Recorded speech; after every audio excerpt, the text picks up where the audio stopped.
มาสบายดีตอนแรกเนาะกินข้าววันนี้ไปซื้อข้าวเป็ดมาเฮ็ดเลือดแปลงกินวันนี้นี่เท่แล้วเนาะกล้ามนี่แปลงตรงนี้นะแต่ก่อนจะกินในนี้เอามาเห็ดเกาะก็จะว่ากินเก๊กข้าวเนาะ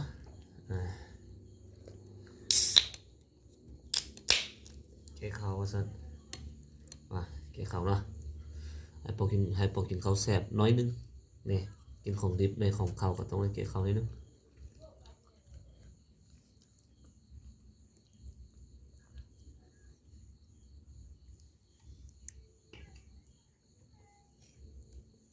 น้อยนึงมากินนมกันเด้อพี่น้อยกินน้อยมีหลายกินหลายมีแซ่บกินแซ่บก็คือว่าแหละคนแซ่บกินหนึ่งก็แซ่บ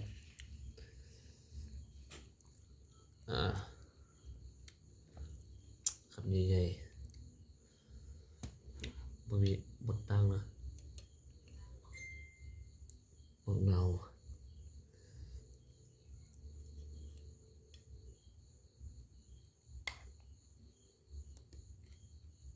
ทำใหญ่ๆเลยบดเงาก็บ่ค่อยมีน้ำเนาะ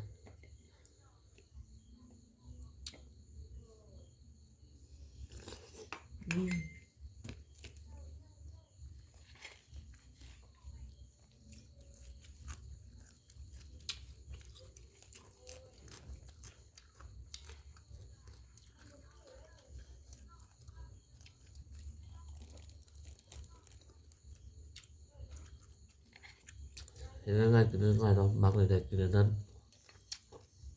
เฮ็ดเองกินเอง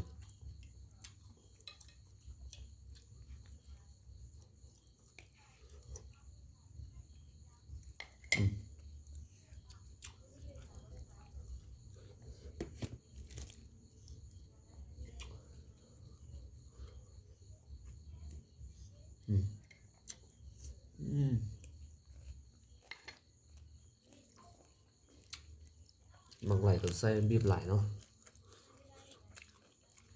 ทำเป็นไงคนแซ่บกินก็แซ่บ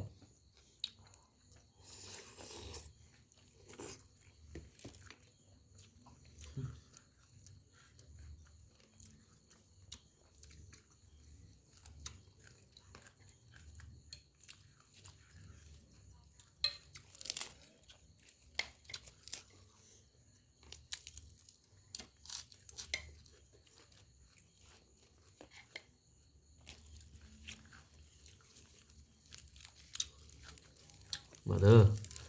เริ่มกันเนาะคำหนึ่งยังไงบุ้งมาหมดเนาะยังกับเรื่องไง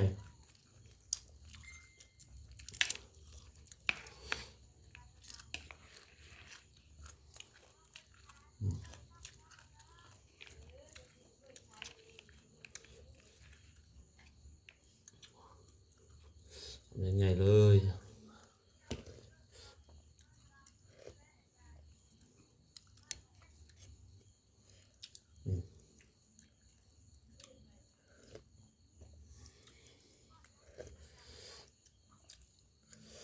มาจัดไป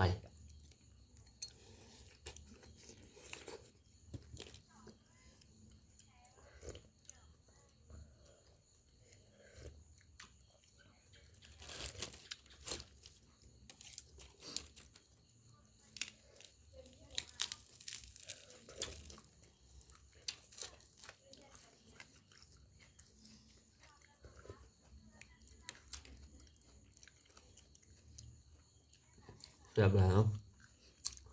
เมื่อมากินผู้เดินมากินกับเราไปกินเด้อแซ่บเนาะมันจะมีช่วงมียามของจังอยากกินที่สุดกินตลอดก็บ่ได้เนาะเฮ้ยพอกันแม่ขอบใจแซ่บหลาย